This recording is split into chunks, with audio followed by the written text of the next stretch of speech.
Πιερία, ο τόπος των Ολύμπιων θεών, τόπος της ιστορίας, των μύθων, των παραδόσεων και του πολιτισμού.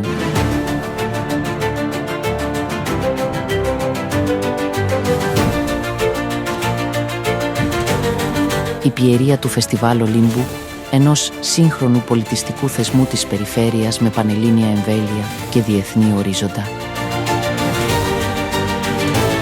Για περισσότερο από μισό αιώνα, το θέατρο, η μουσική, ο χορός, τα εικαστικά γεμίζουν αρχαιολογικούς και ιστορικούς χώρους με φως και ήχους, με έντονες συγκινήσεις και συναισθήματα. Φεστιβάλ Ολύμπου, ένα συναρπαστικό ταξίδι στην Πιερία και στον πολιτισμό. Κάθε καλοκαίρι, Ιούλιο και Αύγουστο, στο Αρχαίο Θέατρο Δίου.